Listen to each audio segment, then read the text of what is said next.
که ما در اینجا قرار داریم سراسر روشن و پرجلاست.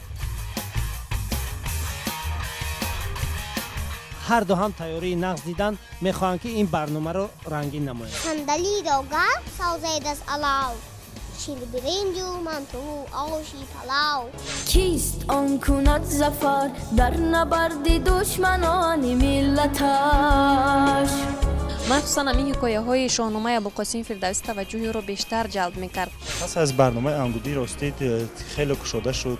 سال 2018 برای مردم تاجیک سال فراموش نشونده بود. با تو کنم افتخار ای وطنم وطن جان، با تو منم بختیار ای وطنم وطن جان. امشب سالی نو آید و هر خانه در آید، نام از زمستان بچه ها بر پیشوازی او روید. برای این کردن این شعرها مربیش یاردم کرده است.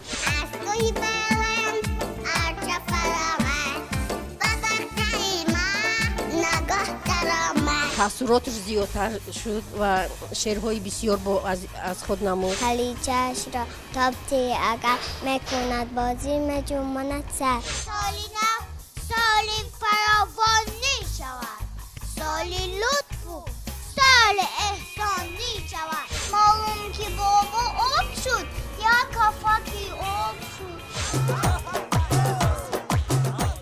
بعد از اشتراک در برنامه انگوبین مرا برای نقش آفرینی در فیلم دنیا انتخاب نمودند. برای عملی نمودن این نقشه با ما مرکز دلخوشی کودکانه ماداگاسکار مساعدت نمود.